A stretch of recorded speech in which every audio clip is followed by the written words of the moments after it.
Eu havia acabado de postar um vídeo falando sobre a entrevista incrível que Ed Boon fez com Jeff, que vocês deveriam assistir porque tem muita informação legal ali.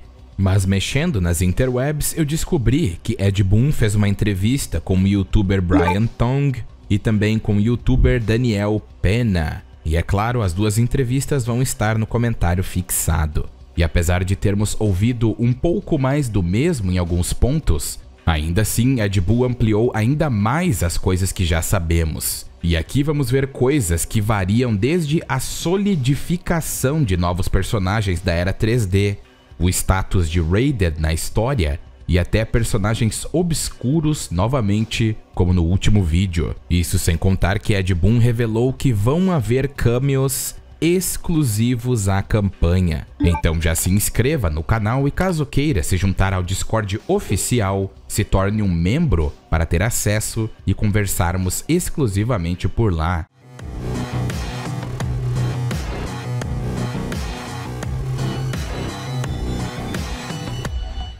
Ed Boon parece estar em chamas agora, porque ele está realizando muitas entrevistas. E isso é incrível para nós fãs de Mortal Kombat.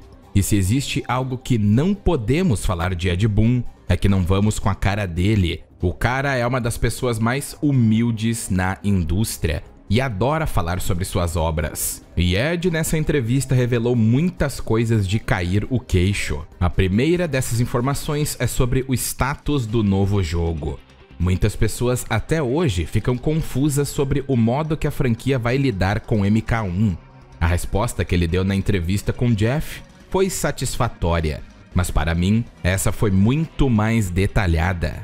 Ed responde à pergunta de Brian, dizendo que o jogo não é uma reimaginação, mas certamente é um reboot da história, e esse é o foco principal de Mortal Kombat 1.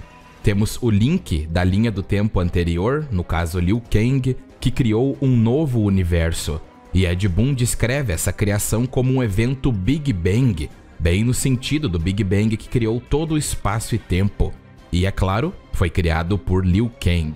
Algo interessante de se pensar é como ele fez isso. Logicamente, ele fez isso através da ampulheta do tempo, mas é como eu disse nos meus vídeos passados. Apesar de estar intrigado na história geral de Mortal Kombat 11, eu estou mais intrigado nesse meio tempo entre a criação do universo e Liu Kang como o guardião do tempo. Algo que eu espero muito que abordem. Ed ainda diz que o seu universo, ou melhor, o universo de Liu Kang, é como um jardim do Éden. Ou melhor, a tentativa de Liu Kang de criar um mundo perfeito.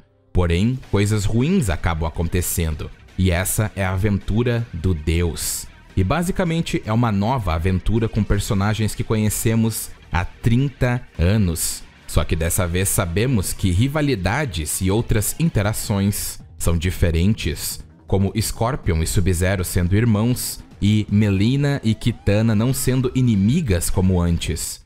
It's a resetting, it's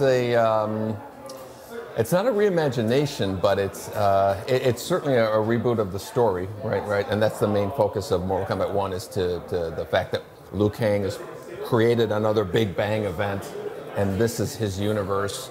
And you know, like you'll see, as you can see in the image there, that it's like a Garden of Eden.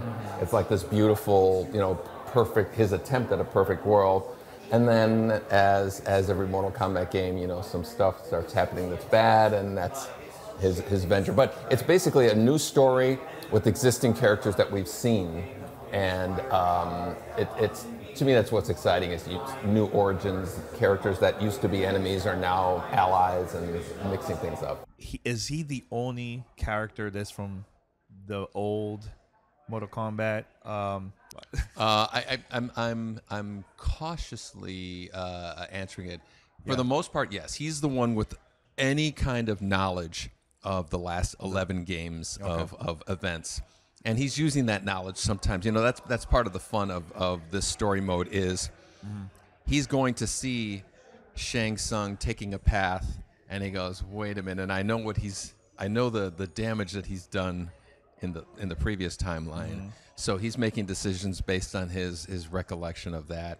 And it's going to be fun because you, as anybody who's a Mortal Kombat fan in those stories, is also going to be remembering, oh, that's right, these two teaming up here is going to be something that's going to be, you know. So it's very cool how we have all these nods to the previous games. But for the most part, Liu Kang is the one who has the memories of that, and everybody else has no memories of like Scorpion knows nothing of Shang Tsung. Sub-Zero knows nothing of Shang Tsung. Scorpion and Sub-Zero are brothers. Kitana e Mileena have a completely different relationship. Brian fez ponto muito interessante, onde ele comenta que na verdade estamos vendo os mesmos personagens, mas no processo criativo eles são bem diferentes, e pergunta como a NetherRealm vai se reinventar nesse jogo, e como isso envigorou o estúdio para brincar com essas variáveis. Ed Boon responde que são os mesmos brinquedos, mas em um sandbox diferente, e é isso que faz MK1 ser tão inovador, porque sabemos quem são os personagens, mas agora é tudo diferente. E aqui vem uma das maiores informações de Ed Boon. Ele começa falando sobre Raiden, que antes era o deus do trovão e uma figura importantíssima para o reino da terra. Mas agora ele é apenas um moleque fazendeiro. E também ele comenta sobre as novas origens que vamos ver, como por exemplo, como Kung Lao teve a ideia de usar o seu chapéu e como Kenshi ficou cego. E também outras coisas que ninguém sabe ainda. So can you talk about just creatively how that invigorates your studio to play with these new things? Because it is kind of the same toys, but it's totally not. Yeah. It's kind of like the same toys in a completely different sandbox, right? And so I think one of the novelties is going to be like you know these characters, but they're being reintroduced in completely different situations. Raiden has always been a thunder god, the elder statesman, the advisor to all that. Now he's the young, farmer. Like a young scrub? Yeah, he's like this young kid, and so it's cool to see these characters like new origin stories. And so you'll see things like how Kung Lao came up with the idea for his hat, and how Kenshi got blinded and stuff. Actually, nobody knows that. E sobre Kenshi, essa afirmação, é claro, solidifica para nós que Kenshi de fato fica cego. O trailer de gameplay que saiu até mostra ele cego, mas também mexe com a ideia de que por um bom tempo ele ficou com a sua visão. E até mesmo quando ele tenta recuperar a Sento de Johnny, podemos ver que ele ainda pode enxergar. Então provavelmente ainda é o início do jogo. Em ambas as linhas do tempo anteriores, ele foi enganado por Shang Tsung para ir atrás da espada Sento e desembainhá-la para que ele sugue as almas poderosas que residiam ali. Mas esse processo de desembainhar a espada acabou cegando Kenshi, e Shang Tsung acabou sugando as almas poderosíssimas. E como sabemos, o feiticeiro se aproveitou da arrogância que Kenshi tinha.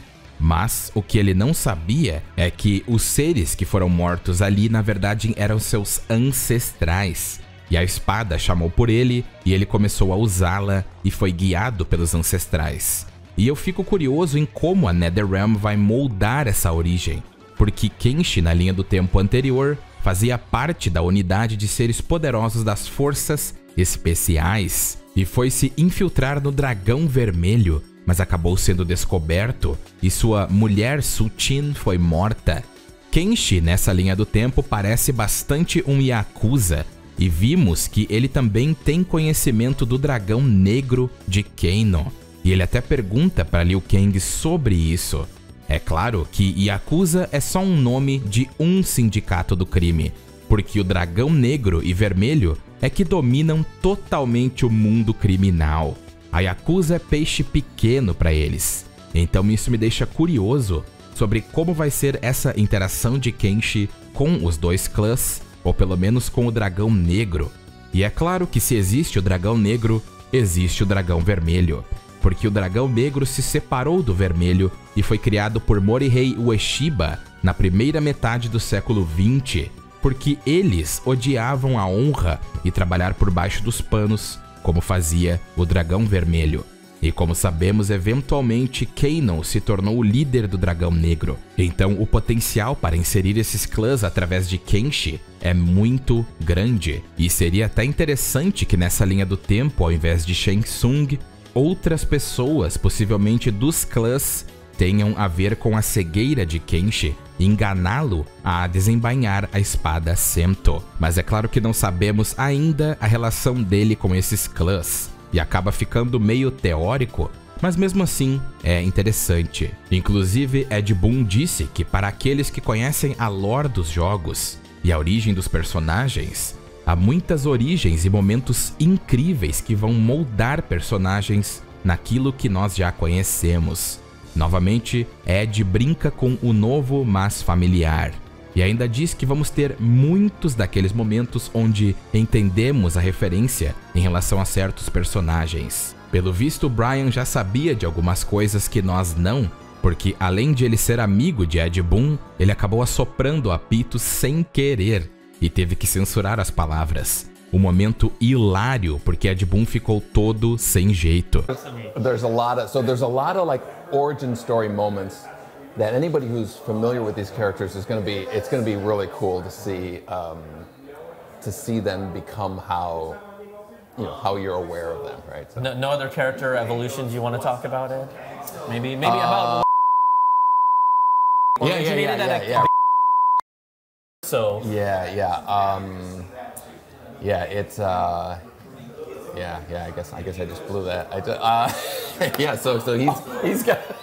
Mais pra frente eles comentam sobre o sistema de Cameo, e Brian pergunta se a NetherRealm já tinha pensado em implementar esse sistema em um jogo anterior, e Ed Boon responde que em Mortal Kombat 9 eles tinham um sistema de tag completo, mas devido ao fato de muitos não jogarem esse modo, porque muitos jogadores preferem muito mais se focar em um único personagem, eles acabaram mudando essa abordagem. Eles chegaram a pensar em colocar assistências, como Sonya ter um drone, Kung Lao um chapéu giratório, mas Ed não curtiu muito a ideia e queria que a assistência pudesse ser usada por todos os personagens.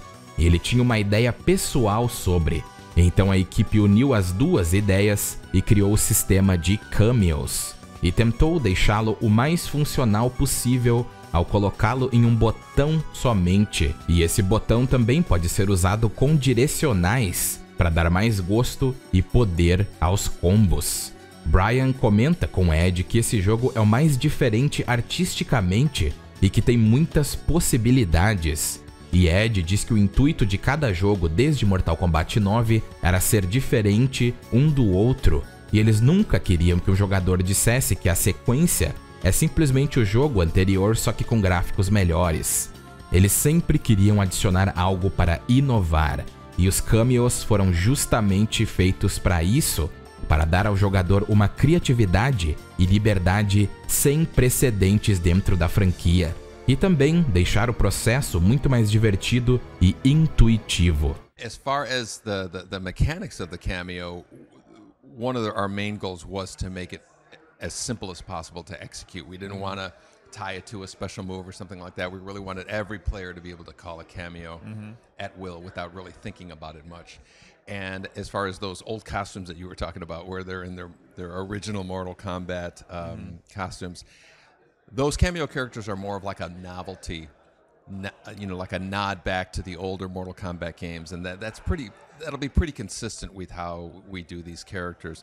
They're not necessarily, the story element of there. I was going to ask that. They're just like, they're for the nostalgia, your memory of when you first saw Sonya Blade, when you first saw Kano Jax, and that's how we're representing them. The main roster, that's kind of like their story, this version of the game. Inclusive, Ed Boon acha que Mortal Kombat 1 vai ser um jogo muito divertido de se olhar, e até mesmo em campeonatos vai ser muito interessante, que até mesmo o próprio Brian diz.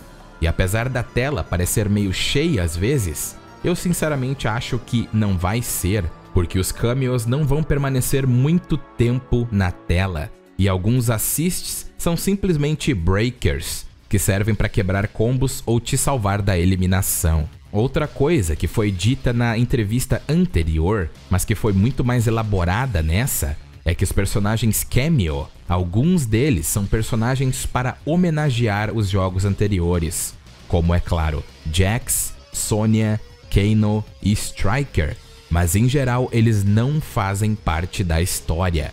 E a NetherRealm quer que os cameos tenham bastante trajes dos jogos anteriores. E até mesmo Ed Boon diz que vamos ver muitos cameos de personagens obscuros, que é algo que ele já tinha mencionado na entrevista com Jeff também, mas dessa vez ele diz que muitos personagens que não eram jogáveis nos jogos anteriores vão aparecer como cameos. Então isso abre o leque para quase todos os personagens da era 3D, e personagens que só apareceram para encher linguiça, como Li Mei e Sareena em Mortal Kombat 10, têm a chance de aparecerem agora. E Ed Boon diz que quer revelar esses personagens aos poucos, ou como ele mesmo disse na entrevista anterior, vazá-los aos poucos. Characters that were not playable but are cameo characters. Yes, yes. And so we're going to have a lot of like those really obscure appearances as cameo fighters. And so we're really that's going to be a fun thing to start revealing to people. E falando em cameos, um usuário do Twitter chamado Uncanny Carlos fez previsões monstruosas para os cameos. Temos personagens que variam desde os Onis, Moloch e Dramin.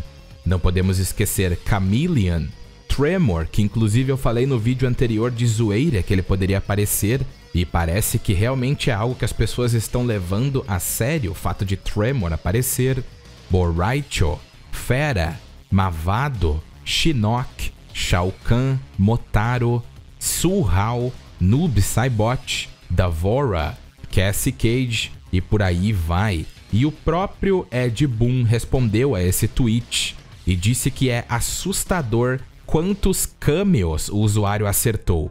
E isso é completamente insano. Se muitos desses forem reais, será muito interessante. Mas espero que alguns estejam errados para que outros personagens entrem na lista.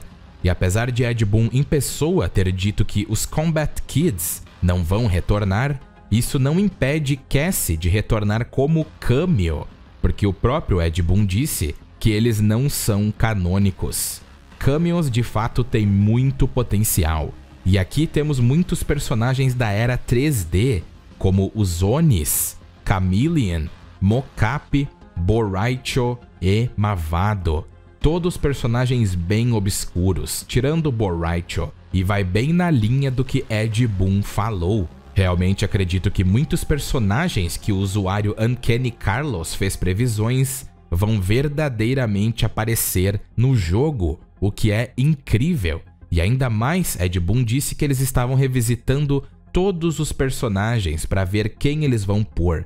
Então, possivelmente, além dessa lista que estamos vendo aqui, podem ter muito mais cameos em forma de DLC. O potencial que Mortal Kombat 1 tem é simplesmente quase ilimitado. Brian, nessa entrevista, está usando uma camisa da tela de seleção de Mortal Kombat 2 e pergunta se alguns desses personagens vão aparecer como cameos. A maioria deles já sabemos que são personagens jogáveis, mas Jax já é um cameo. E Baraka e Reptile não foram anunciados ainda, então possivelmente Baraka e Reptile podem surgir como cameos. E aqui vai a maior afirmação feita por Ed Boon, que concretiza 100% a era 3D. Ele afirmou que os personagens dessa era vão ter muita representação nesse jogo, e alguns personagens vão ser cameos, mas também vão ser lutadores jogáveis, como Kung Lao, Sub-Zero e Scorpion. E como Ed disse na entrevista anterior, a própria NetherRealm quer usar seus próprios vazamentos. E Ed diz que se ele postar algo, as pessoas geralmente vão perguntar para ele onde está o personagem. E ele está muito feliz com isso, porque mostra que os fãs se importam de fato. E essa estratégia de vazamento que eles vão usar parece que vai entrar bem nessa raiz de deixar os fãs cada vez querendo mais. Depois disso, eles começam a falar sobre os gráficos insanos de Mortal Kombat 1.